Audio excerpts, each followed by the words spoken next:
አቶ አብዱል ሐኪም ሱልጣን ድርጅታቸው በፕላስቲክ ምርት ላይ ከ2007 ዓ.ም ጀምሮ 320 ገደማ ሰራተኞችን በመያዝ ወደ ስራ የገባ ሲሆን አሁን ላይ 89 ገደማ ሰራተኞችን በመያዝ ስራውን በመስራት ላይ እንደሚገኙ ይገልጻሉ። ሆኖም ግን አሁን ላይ የወጣው አዋጅ በወጣትነት እድሜያቸው ያፈሩትን 50 ሚሊዮን ብር ገደማ የወጣበትን ድርጅት የሚያሳጣቸው ስለመሆኑ ነው የሚገልጹት። ድርጅታችን የተቋቋመው 2007 ዓ.ም ላይ ነው። በዚህ በፕላስቲክ ማኑፋክቸሪንግ ላይ ያለ ነው።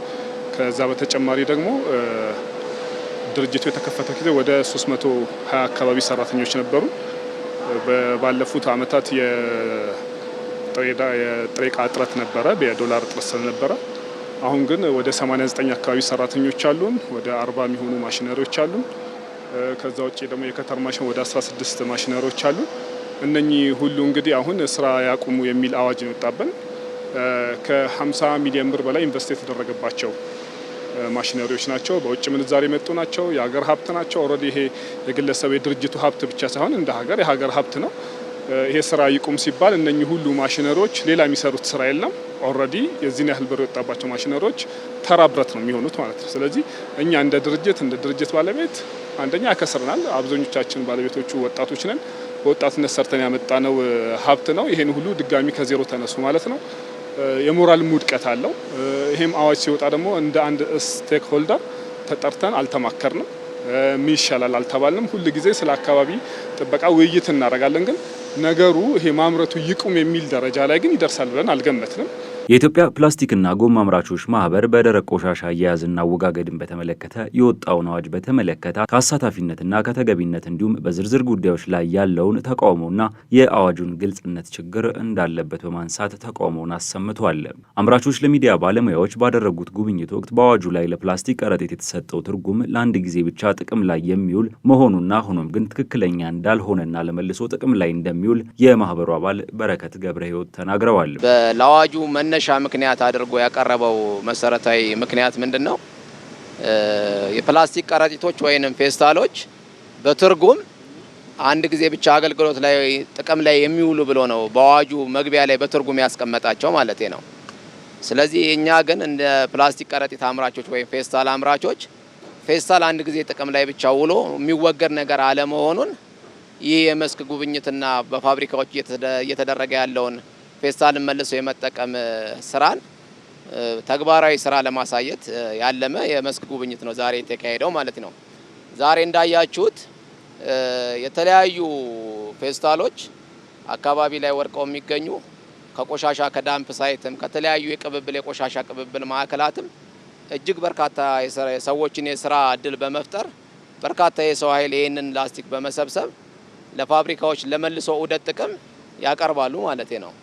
ፋብሪካዎችም እንዳያችሁት ባላቸው ቴክኖሎጂ ይሄንን ፌስታል ለይተው ቆሻሻውን ካፈሩ ለይተው ባላቸው ቴክኖሎጂ ሪሳይክል አድርገው በማጠቢያ ቴክኖሎጂ አጥበው መልሶ ጥቅም ላይ እንዲውል ያደርጉታልና ዛሬ ፌስታል ወድቆ የሚቀር ነገር አይደለም።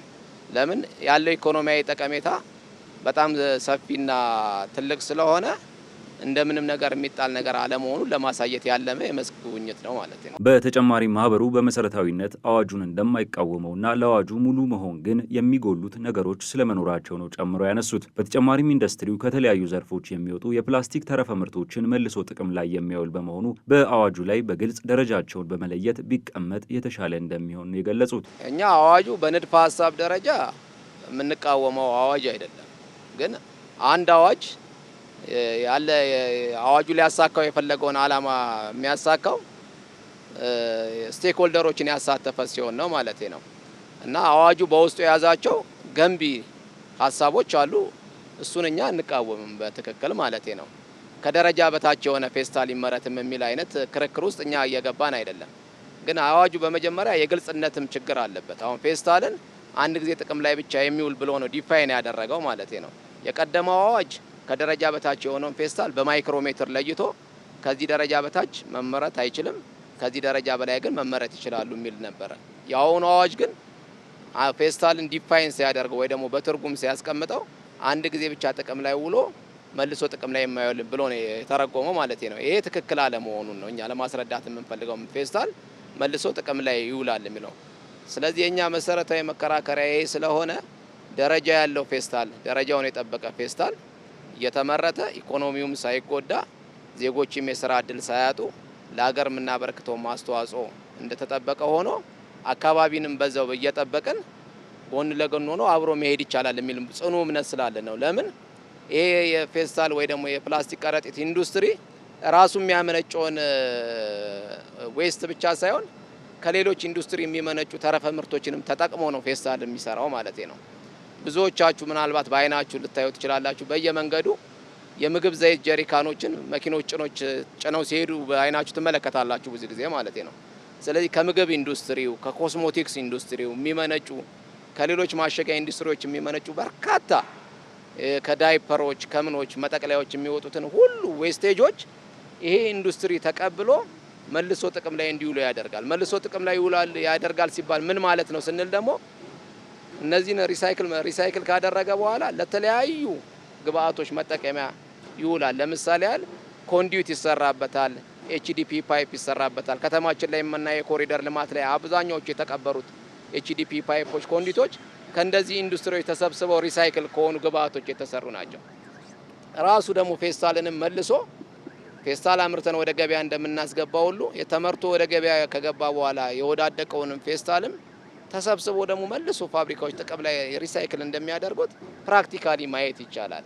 ስለዚህ የኛ መከራከሪያ ወይ ደግሞ አዋጁ ሊያዩ ይገባል የምንለው መሰረታዊ ጽንሰ ሀሳብ ምንድነው? ከደረጃ በታች የሆነ ፌስታል ይሰራ እያልን አይደለም። ያ ዲፋይን ተደርጎ ቢቀመጥ እኛም ለተግባራዊነቱ ከአካባቢ ጥበቃ ሚኒስቴርም ከመንግስት አስፈጻሚ አካላት ጋርም አብረን ለመስራት ዝግጁ ነን። ግን ደረጃውን የጠበቀ ማሸጊያዎች እንዴት እንደሚሰሩ እያያችሁ ነው። ሌሎች አካባቢ አሁን ፌስታል አይበሰብስም ይባላል አይደለ? ፌስታል የሚሰራባቸው ግብአቶች እነ ጄሪካን እነ ምን እኮ መንገድ መሬት ላይ ከወደቁ ከፌስታል የበለጠ ያለ መበስበስ እድሜ ያላቸው። ስለዚህ እነዛን እያስወገድን ነው መልሰን ጥቅም ላይ እየዋልን ያለውና ይሄ ነገር አትኩሮት ሊሰጠው ይገባል ነው። ሕጉን በማርቀቅ ሂደት ውስጥና የአመራረት ሂደቱን አስመልክቶም ሆነ በሌሎች ጉዳዮች ላይ ተሳታፊ ያለመሆናቸውን የሚያነሱት አቶ በረከት ተሳታፊ የሆኑትም ከቋሚ ኮሚቴ ጋር በተካሄደው በመጨረሻው የህዝብ መድረክ ላይ መሆኑን ተናግረዋል። ይህ አዋጅ በረቂቅ ሂደት ውስጥ ማህበራችንን አላማከረም፣ በማርቀቅ ሂደት ውስጥ ማለት ነው። ግን አዋጁ ተረቆ ለሚኒስትሮች ምክር ቤት መላኩን በሚዲያ ሰምተናል። የሚኒስትሮች ምክር ቤት በዝርዝር አይቶት ለፓርላማ መላኩን በሚዲያ ሰምተናል። ፓርላማው ደግሞ ለዝርዝር እይታ ለቋሚ ኮሚቴ እንደመራው እሱንም በሚዲያ ሰምተናል። የቋሚ ኮሚቴው ግን የህግ ፕሮሲጀሩን ጠብቆ የፐብሊክ ሂሪንግ ፕሮግራም አዘጋጅቶ ነበር ማለት ነው። የህብረተሰብ አስተያየት መሰብሰቢያ መድረክ ማለት ነው። ያን ጊዜ ልክ እዛ ስቴጅ ላይ ሲደርስ ግን ማህበራችን በደብዳቤ እዚህ አዋጅ ላይ ያላችሁን አስተያየትና ቅሬታ ማቅረብ ትችላላችሁ ብሎ ያን ሰዓት ኮሚኒኬት ተደርጓል። ግን ህጉን በማርቀቅ ሂደት ውስጥ ስቴክሆልደሮች፣ ፋብሪካዎች ምን ኢምፓክት አለ፣ ኢኮኖሚክ ኢምፓክቱ፣ ፖለቲካል ሶሺዮ ኢኮኖሚክ ኢምፓክቱ እንዴት እንደሚሰራ ራሱ ስራው በምን አይነት ሁኔታ እንደሚሰራ ግን በዚህ ሂደት ውስጥ በጥናቱ በሚደረግበት ጊዜ ግን እንደ ፋብሪካም አልፎም ደግሞ እንደ ማህበርም ከኛ ጋር ምክክር አለመደረጉ እንደ ክፍተት እንወስደዋለን ማለት ነው። ዞሮ ዞሮ ፓርላማ በነበረው መድረክ ላይ ግን ገብተን ሀሳባችንን አቅርበናል በወቅቱ። አክለውም ህጉን ባወጣው አካልና በአስፈጻሚው መካከል የሚቀርቡት መረጃዎችም የሚያሻሙና ግራ የሚያጋቡ በመሆናቸው ግልጽና በዝርዝር የማያሻማ መረጃ እንዲሰጣቸው ጠይቀዋል። ለሽግግር የተሰጠው የ6 ወር ጊዜም በቂ እንዳልሆነ በማንሳት ተገቢ አይደለም በማለት ተከራክረዋል። አዋጁ በተለያዩ አካላት እየተገለጸ ያለበት መንገድ አሻሚ ነው ማለት ነው። አምራቹንም ለስጋት፣ ለጥርጣሬ፣ ለፍርሃት የዳረገው ያ ነው። በአንዳንድ የመንግስት ተቋማት ወይ ደግሞ ህጉን ባጸደቁ አካላት ስሱን ፌስታል ነው እንጂ ደረጃውን የጠበቀ ፌስታል አይከለክልም የአዋጅ ተብሎ ይገለጻል። ነገር ግን ይህንን አዋጅ አርቅቆ ለሚኒስትሮች ምክር ቤት ያቀረበው ወይ ደግሞ የአዋጁ ባለቤት በኋላም ደግሞ እንዲያስፈጽም ስልጣንና ኃላፊነት የሚሰጠው የአካባቢ ጥበቃ ባለስልጣን ነው። የአካባቢ ጥበቃ ባለስልጣን ኃላፊዎች ግን በተለያየ ሚዲያ እየቀረቡ የሚያንጸባርቁት ሀሳብ ግን ይሄ ስስ ፌስታል ነው ከደረጃ በላይ ከደረጃ በታች ሳይሆን ማንኛውንም የፕላስቲክ ማሸጊያ ወይ ደግሞ የፕላስቲክ ከረጢት ይቅርታ ወይ ደግሞ ፌስታል የሚባለውን አዋጁ ሙሉ ለሙሉ ያግዳል። ለዚህም ደግሞ የሽግግር ጊዜ የ6 ወር ብቻ ሰጥቷል ነው የሚለው። እኛውን ስጋት ያለን በዚህ ነው። ስለዚህ ይሄንን ነገር አንደኛ አምራቹ እንዲጠራለት ይፈልጋል። ሲቀጥል ደግሞ የተቀመጠው የሽግግር ጊዜ ሌሴ እኛ ፌስታል ደረጃውን ጠብቆ መሰራት አለበት ብለን እናምናለን። ሪሳይክል እንደሚደረግም ተግባራዊ ማሳያ አለን። ስለዚህ ኢንዱስትሪው ሳይቆም ሳይጎዳ ኢኮኖሚም ሰራተኛም ሳይበተን ደረጃና ስታንዳርዱን ጠብቀን እንስራ ነው የምንለው። ይሄ እንኳን ባይሆን እንኳን እንዴት በ6 ወር ይቆም ይባላል ማለት ነው። አንድ ኢንዱስትሪ አነስተኛ ኪዮስክን ለመዝጋት እንኳን የስለልቦና የዝግጅት ጊዜ ያስፈልጋል። አሁን ይሄን የምታዩት ኢንዱስትሪ ተከራይቶ ነው የሚሰራው። የሚከፍለው የአመት ነው። ከ6 ወር በኋላ የ6 ወር ክራዩን ይክሰር እንደማለት ነው። ሲቀጥል እነዚህ ማሽነሪዎች በጣም ሄቪ ዲዩቲ ማሽነሪዎች ናቸው። በርካታ የውጭ ምንዛሪ ፈሶባቸው ከውጭ የመጡ ማሽነሪዎች ናቸው። እነዚህ ሁሉ ኦብሶሉት የሆኑ ስራ ይፍቱ ማለት ለሀገር ኢኮኖሚ ላይ የሚያሳድረው ተጽዕኖ ባለሀብቱንም ከስራ ፈጣሪነት ወደ ተመጽዋችነት የሚያሸጋግር ስለሆነ ይሄ ያሳዝኖናል ማለት ነው። ስለዚህ እንደው ኢምፓክት እንኳን ወደዛ ደረጃ እንኳን ይደረሳል ቢባል እንኳን በቂ የሽግግር ጊዜ ለምን ይሄን አዋጅ ያስተዋወቁ ጥቂት ሀገሮች አሉ ዓለም ላይ ያላቸው ነባራዊ ሁኔታ ከኢትዮጵያ ጋር ተመሳሳይ አይደለም። አብዛኛዎቹ ትንሽ ህዝብ ያላቸው ለማስፈጸምም ቀላል የሆኑ ሀገሮች ናቸው። ይሄ የሆነበት ሁኔታ ግን እነዚህ ሀገሮች እንኳን ይሄንን ህግ ሲያስተዋውቁ በቂ የሽግግር ጊዜ ያስቀምጠዋል ለአምራቹ ማለት ነው። እዚህ ዘርፍ ላይ የተሰማራውን ደግሞ በቂ ድጋፍ አድርገው ወደሚፈለገው ኢንዱስትሪ የፋይናንስም የብድርም ድጋፍ አድርገው ነው ያሸጋገሯቸው እና ሚኒመም ከ3 አመት በታች የሽግግር ጊዜ ያስቀመጠ የትኛውም ሀገር የለም ማለት ነው። ስለዚህ አንድ ኢንዱስትሪ ኦብሶሉት ይሁን ወይ ከስራ ይወጣ ስትል ይሄ ታይም ፍሬምወርክ አስቀመጠ። ስለዚህ በዚህ ጊዜ ውስጥ ወደዚህ እንሸጋገራለና ለዚህ ዝግጅት አድርጉ ተብሎ ባለሀብቱም ላላስፈላጊ ተጨማሪ ወጪ እንዳያወጣ ከዚህ ጊዜ ጀምሮ ለሚመጣው ጊዜ እንዲያቀድ ማድረግ አለብን። ዛሬ ይህንን ጋዜጣዊ መግለጫ እየሰጠን ባለንበት ሰዓት በርካታ ባለሀብቶች ይህንን ስራ ለመስራት ከውጭ ሀገር ማሽነሪዎች እያስመጡ እንደሆነ ዛሬ ድረስ እናውቃለን። በወደብ ላይ ያሉ በርካታ ማሽነሪዎች አሉ ይህን ስራ ለመስራት ይሄ ከመውጣቱ በፊት እንትን ያሉ ከወጣም በኋላ የታዘዙ ማለት ነው። ስለዚህ ይህን ሁሉ ሀብት ከስራ ውጭ የሚያደርግ ነው። ኢንዱስትሪው ደግሞ በባህሪው ወደ ሌላ ስራ ሪፐርፐዝ መደረግ አይችልም። ለምሳሌ ያህል በኮቪድ ወቅት አንዳንድ የመጠጥ ኢንዱስትሪዎች ሳኒታይዘር እንዲሰሩ ምናምን ነገር ተመቻችቶ ነበር እንደምታውቁት ማለት ነው። ይሄ ኢንዱስትሪ ኤክስትሩዥን ኢንዱስትሪ ነው። ፕላስቲክን መልሶ ጥቅም ላይ ለማዋል የማቅለጥ ኢንዱስትሪ የሚጠቀም ነውና ሌላ ማሸጊያዎችን ለመስራት ሪፐርፐዝ ማድረግ አይቻልም። ስለዚህ እነዚህ ሁሉ ማሽነሪዎች ከስራ ውጭ ነው የሚሆኑት። እነዚህ ደግሞ በቢሊዮን ዶላሮች የገቡ ናቸው ወደ ሀገር ውስጥና ለከፍተኛ ኪሳራ ሀገርንም ባለሀብትንም ለከፍተኛ ኪሳራ ይዳረጋል። አሁን ላይ በሀገር አቀፍ ደረጃ የሚገኙት የፕላስቲክ ፋብሪካዎች 50 በመቶ ገደማ የሚሆነውን ተረፈ ምርት መልሰው እየተጠቀሙ እንደሚገኙና አዋጁም ትኩረቱን ማድረግ ያለበት የመልሶ መጠቀም ቴክኖሎጂ የሌላቸው አምራቾች እንዲኖራቸው ማስገደድና ከደረጃ በታች የሚያመርቱት ላይ ቁጥጥር ማድረግ እንዲሆንም ጠይቀዋል። እንግዲህ ኢንዲፔንደንት አጥኚ ቡድን ባጠናው ጥናት መሰረት አሁን ላይ እነዚህ የፕላስቲክ ማሸጊያ ወይ ፕላስቲክ ከረጢት አምራቾች ከ400,000 ቶን በላይ ፕላስቲክን መልሰው ጥቅም ላይ እያዋሉ ነው። ይሄ ደግሞ ከሀገራዊ አጠቃላይ ዌስት ፐርሰንቴጃችን ከግማሽ በላይ የሆነውን መልሰው ጥቅም ላይ እያዋሉ ነው። ስለዚህ አዋጁ እዚህ ላይ ነው በደንብ አድሬስ ሊያደርግና ትኩረት ሊሰጠው የሚገባው። አሁን ፌስታል ብቻ እያመረቱ መልሶ ጥቅም ላይ ማዋያ ቴክኖሎጂ የሌላቸውን ፋብሪካዎች ይህንን ፕላንት እንዲተክሉ ቢያበረታታ ወይ ደግሞ ግዴታ ቢያደርግ የተቀረውንም ስክራፕ ደግሞ መልሶ ከአካባቢ ላይ ሙሉ ለሙሉ መሰብሰብ ይቻላል። አሁን ባለ ፋብሪካው የእንደዚህ አይነት ስክራፖች እጥረት ነው ያለበት እንጂ ትርፍ ነገር አይደለም። ለምን አሁን ይሄ የምንመለከተው ከአካባቢ ላይ የሚሰበሰበው ላስቲክ ከዛሬ 5-6 አመት በፊት 1 ብር 2 ብር ነበር የሚሸጠው በኪሎ ማለት ነው። አሁን ግን የፋብሪካዎች ፍላጎት በጣም እየሰፋ በመሄዱ ይህንን የሚሰበሰቡ የህብረተሰብ ክፍሎች በጣም በርካታ ሆነው በዚህ ስማራ ላይ በመሰማራታቸው የኛ ፍላጎት ከፍ ስላለ ዋጋው ዛሬ ላይ በኪሎ 30 ብር ደርሷል ማለት ነው። ይሄ የሃይላንድ ማሸጊያውን ሳይጨምር ነው። የሃይላንድ መጠቅለያው ላስቲኩ 6ቱን ወይ 12ቱን ሃይላንድ የምንጠቀልልበት ላስቲክ ዛሬ ላይ እሱ በኪሎ 150 ብር ነው። ስለዚህ ማንም አይቶ አያልፈው። ለምን ኢኮኖሚያዊ ጠቀሜታው ከፍተኛ ስለሆነ ማለት። ስለዚህ ሙሉ ለሙሉ የመሰብሰብ ደረጃ ላይ ባይደርስም ይሄ ኢንዱስትሪ ታዳጊ ኢንዱስትሪ ስለሆነ የበለጠ ድጋፍ ቢሰጠው የተቀረውንም ዌስት ኮንሱም ለማድረግ ዝግጁ ነው።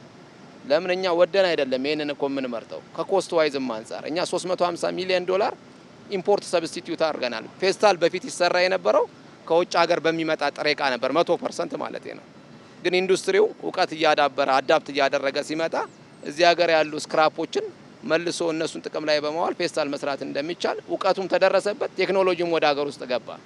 በዛ ምክንያት አሁን ከውጭ መጥቶ ከውጭ በሚመጣ ጥሬ ዕቃ የሚሰራ ፌስታል በጣም ሚኒማል ነው፣ ትንሽ ነው። ይልቅ ከዚህ ከአካባቢ ኢንዱስትሪው ራሱ ካመነጨው ሌሎች ኢንዱስትሪዎችም ካመነጩት ውድቅዳቂ ነገሮች ተጠቅሞ የሚሰራ መሆኑንና ቀረ የተባለውንም ነገር ለመስራት ይሄ ኢንዱስትሪ ድጋፍ ተሰጥቶት የሪሳይክል አቅሙን እንዲያሳድግ ማድረግ አገርንም ኢንዱስትሪውንም ይጠቅማል ብለን እናምናለን። ዘርፉ ከፍተኛ ቁጥር ያለው የሰው ኃይል የሚፈልግ በመሆኑ በተሰራ ጥናት መሰረት ለ268 ሺህ ገደማ ሰዎች የስራ ዕድል የፈጠረ እንደሆነና በተጨማሪም የ59 ቢሊዮን ብር አጠቃላይ ሀገራዊ ምርት ድርሻ እንዳለው በመግለጽ አዋጁ ከአሁኑ ወደ ተግባር ሳይገባ ተጽዕኖ እያሳደረባቸው እንደሚገኝና እነዚህም በአስፈጻሚዎች በሚተላለፉ መልእክቶች ምክንያት ወደ ገበያ ማውጣት እንዳልቻሉ ተናግረዋል። ዘርፈ ብዙ ተጽዕኖ እያሳደረ ነው ኢንዱስትሪው ላይ ወይ አምራቹ ላይ ማለት ነው። እነዚህ የፕላስቲክ ኢንዱስትሪዎች ሬጂስተርድ የሆኑ ከ800 በላይ የፕላስቲክ ማሸጊያ ወይ ደግሞ ፌስታል የሚያመርቱ ድርጅቶች አሉ። ኢንፎርማሊ ከዛም የበለጠ በጣም በርካታ ድርጅቶች እንዳሉ ይታወቃል። ኢንዲፔንደንት አጥኚ ቡድን ባጠናው ጥናት መሰረት ወደ 268 ሺህ የሚሆኑ ዜጎች የስራ ዕድል ያገኙበት ዘርፍ ነው። ለምንድን ነው ይሄን ያህል የስራ ዕድል ፈጠረ ስንል እንዳያችሁት የስራው ባህሪ በጣም ሌበር ኢንቴንሲቭ ነው። በርካታ ሰዎችን ስራ ላይ ማሰማራት የሚጠይቅ ነው። ይሄ የመጀመሪያው ፓርት ነው። ቀጥሎ በምናየው ደግሞ ራሱ ፌስታሉ እንዴት እንደሚሰራ እንደሚቆረጥ የምናይበት ፓርት አለ ማለት ነው። ይሄ የሪሳይክል ፓርቱ ነው፣ ጥሬ ዕቃውን የማዘጋጀት ፓርቱ ማለት ነው። ስለዚህ ይሄን ያህል የስራ ዕድል ፈጥሯል። አዋጁ ምን አይነት ተጽዕኖ አድርጎብናል የሚለው በጣም በርካታ ተጽዕኖ እያደረገብን ነው። ካሁኑ አንደኛ አዋጁ የተፈጻሚነት ጊዜ ወሰኑ በነጋሪት ጋዜጣ ከወጣ በኋላ በ6 ወር ውስጥ ተፈጻሚ ይሆናል ይላል። ነገር ግን ከዛሬ ከትላንት ጀምሮ አዋጁ ከወጣበት ቀን ጀምሮ አስፈጻሚ አካላት ፌስታል ከእንግዲህ ያለ ተከልክሏል ምናምን በሚል ነጋዴዎች ላይ በተፈጠረው የስነ ልቦና ጫና ምክንያት እኛ የምናመርተው ፌስታል ወደ ገበያ ሊወጣ አልቻለም። በዚህ ምክንያት አዋጁ ገና ካሁኑ ተጽዕኖ አድርጎብን ብዙ ፋብሪካዎች ስራ ፈተው ነው ያሉት ማለት ነው። የማምረት ሂደቱ ላይ እስካሁን የለም። አስፈጻሚ አካል መጥቶ ፋብሪካዎች አሁኑኑ አትስሩ የሚል ነገር የደረሰን የለም። ግን ሌላ አስፈጻሚ አካላት የምንላቸው አሉ። ለምሳሌ የደንብ ማስከበር አገልግሎት የሚሰጡ እነሱ አሁን መንገድ ላይ ፌስታልን የሚያከፋፍሉ ወይ የዞሩ የሚቸረችሩ ሰዎችን ተከልክሏል ምናምን ብሎ ወከባ አለ ማለት ነው። በዚህ የተነሳ ነጋዴውን ፍርሃት ስላደረበት አከፋፋዩ ማዟሪውን ፍርሃት ስላደረበት ያ ተንከባሉ ወደ ፋብሪካው መጥቷል እንጂ ቀጥታ ፋብሪካው ጋር መጥቶ እንደዚህ ነው እንደዛ ነው የተባለ ነገር የለም እስካሁን። ቶታል ኢንዱስትሪው በሀገራዊ ኢኮኖሚው ላይ የ59 ቢሊዮን ብር የጂዲፒ አስተዋጽኦ አለው። ስለዚህ ይሄ ሀገራዊ ጥቅል ኢኮኖሚ ላይ የ59 ወይ 60 ቢሊዮን ብር አስተዋጽኦ ሉዝ እንደማድረግ ነው። የእያንዳንዱ ድርጅት ፋብሪካ ደግሞ የገንዘብ ኪሳራ ድርጅቱ እንዳለው ሳይዝና መጠን ይለያያል። ግን በጣም ለበርካታ ኪሳራ የሚዳረግ ነው። ለምን በርካታ አምራቾች ከማይክሮ ፋይናንስ እና ከባንክ ብድር ወስደው ነው ይሄን ስራ እየሰሩ ያለው ማለት ነው። ስለዚህ እነዚህ አበዳሪዎቻቸው ያበደሯቸው ለ5 ዓመት፣ ለ10 ዓመት፣ ለ15 ዓመት የሚመለስ ብድር ነው። ስለዚህ እነዚህ ሰዎች ስራ ካቆሙ የሚመልሱት ብድር አይኖርም፣ አበዳሪዎቻቸውም ለኪሳራ የሚዳርግ ነውና ከኢንዱስትሪው አልፎ ወደ ፋይናንስ ሴክተሩም ይገባል ተጽዕኖ ማለት ነው። የማህበሩ አባልና የፕላስቲክ አምራች የሆኑት አቶ አብዱል ሐኪም ሱልጣን የእነርሱ ድርጅት ደረጃቸውን የጠበቁ ፕላስቲኮችን እንደሚያመርቱ ገልጸው ሆኖም ግን ከደረጃ በታች የሆኑ የሚያመርቱ አይኖሩም ማለት ስለማይቻል እነሱ ላይ ቁጥጥር በማድረግ አዋጁ ወደ ኋላ የሚታይበትና የሚሻሻልበት መንገድ እንዲኖር ጠይቀዋል። እውነት ነው፣ የተለያዩ አምራቾች ሊኖሩ ይችላሉ። እኛ ግን እንደ ድርጅት እንደ ግለሰብ ወፍራም ፌስታሎችን ነው የምናመርተው። ኃላፊነት የሚሰማን ድርጅቶች ነን። ስለዚህ እዚህ ነገር አዋጁ ላይ መታየት ያለበት ነገር አለ። ከማቆማችን በፊት አዋጁ ወደ ኋላ ቢከለስ ቢታይ።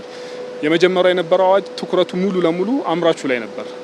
የአሁኑ ግን አምራች ነጋዴና ከዛ ተጠቃሚ ላይ ይሄንኑ አዋጅ ማይክሮ ባለበት ሁኔታ ላይ ስስ ፌስታሎችን የያዘ ሰው፣ ስስ ፌስታሎችን የሚሸጥና የሚያከፋፍል ሰው፣ ስስ ፌስታል የሚያመርት ሰው ይቀጣል ቢባል ነው እንጂ ጥሩ ኦልሬዲ አምራቹ ፌስታሉን ካመረተ በኋላ ወደ ገበያ ሲያወጣ ስስ ፌስታል ከሆነ ባለሱቁ የሚቀጣ ከሆነ ያንን ስስ ፌስታል የሚይዝ ከሆነ አምራቹ አያመርትም።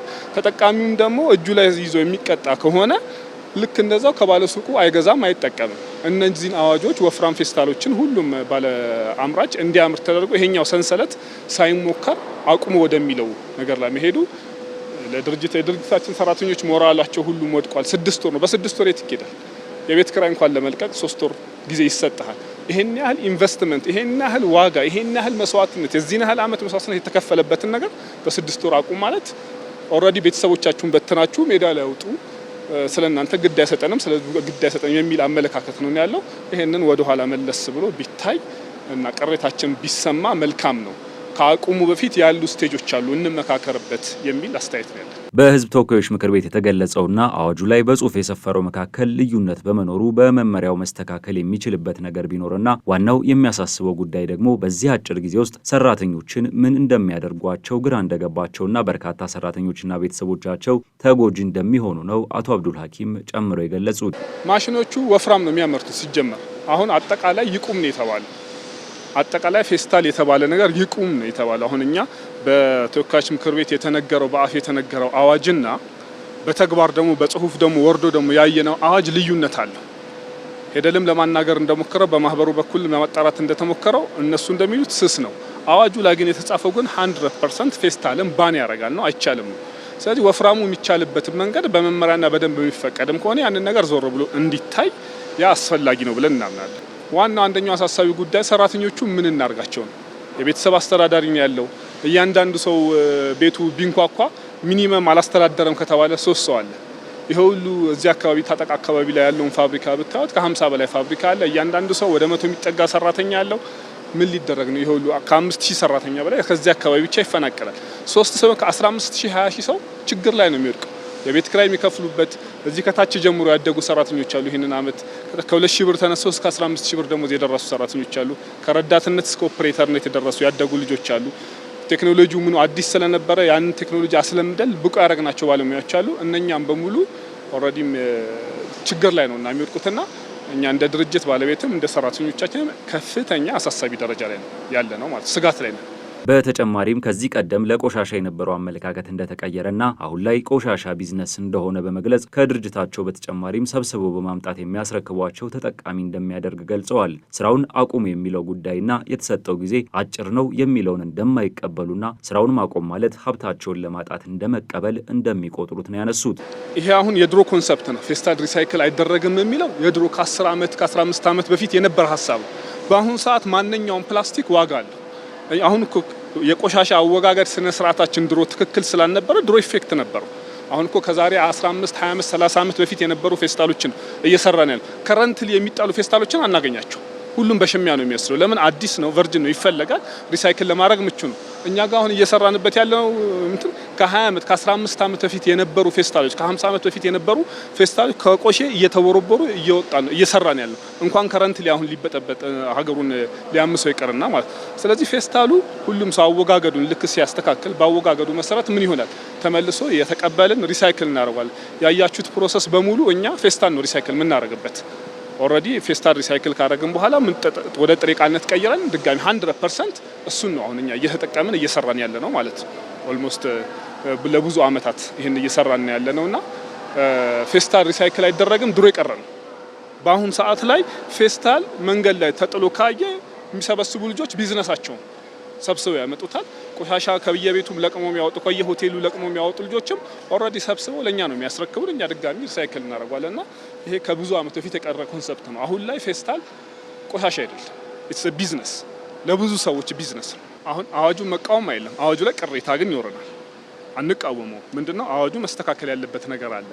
ይሄ የተማሩ ስስና ወፍራም የተባለው በግልጽ ቢቀመጥ አዘ ሴም ታይም ደግሞ ስስ ፌስታል ይዞ የተገኘ የሚለው ስስ ፌስታል ሲሸጥ የተገኘ የሚለው በጣም ጥሩ አዋጅ፣ በጣም ደጋፊ አዋጅ።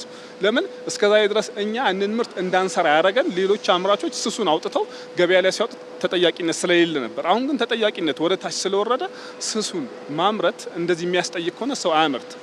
ለኛ ምቹ ነው። 6 ወር እንደም ይቆም ቢባል 6 ወር ይቆም ይብለው ነገር ሲጀምር ለኛ አዋጭ አይደለም።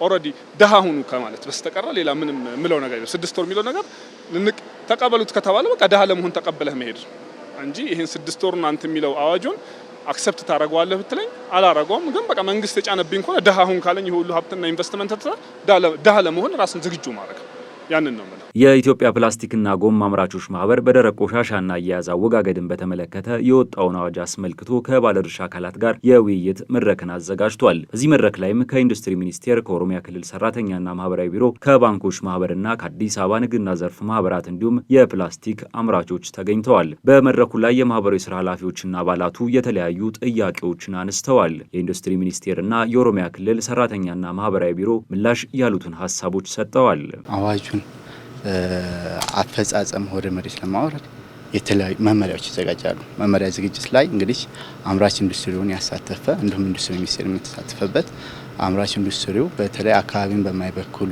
የሚያመርቱ ዘርፎችን በማይነካ ሁኔታ ተስተካክሎ እንዲገባና ኮንሰርን ተብሎ የተነሱ በህዝብ ተወካዮችም የተነሱ ከኛም ከኢንዱስትሪ ሚኒስቴርም በተለይ እዚህ ዘርፍ ላይ ከፍተኛ የስራ እድል ፈጥሮ ነው ያለው። እንዲሁም የአካባቢው ላይ የሚጣሉ ፕላስቲኮች ሪሳይክል ከማድረግ ትልቅ ኢኮኖሚ ኢምፓክት እያደረጉ ነው ያሉትና በተጨማሪም ሌሎች ኢንዱስትሪ በተለይ ከማሸጋገሪያ በተያያዘ አንድ ሲንግል ዩዝ የሚለው እነዚህ ለሌሎችም ይሄ ባጉንም ሳይጨምር ሌሎችን የሚያካትት አይነት ጄኔራል ያለው ተርም ስለሆነ በመመሪያው ላይ ይሻሻላል ተብሎ መመሪያው ላይ እንግዲህ ከሚመለከተው አካላትም ኢንዱስትሪ ሚኒስቴርም ተሳትፎበት ይሻሻላል ተብሎ ይጠበቃል። እንደ ሰራተኛ ነባራዊ ጉዳይ ያው የሰራተኞችን መብትን በተመለከተ ያው ይመለከተናል። ግን እነኚህ ሰራተኞች ደግሞ ስራ እድል እንዳያጡ እነኚህ ኢንዱስትሪዎች እነኚህ ሰራተኞች ይዘው ወደ ሌላ ዘርፍ እንዲገቡ መንግስት ድጋፍ ያደርጋል ብዬ ገምታለሁ። ያው ትራንዚሽን ፕሬዱ ቅድም እንዳልኩት በሚመለከተው አካል ጋር ንግግር ያስፈልጋል።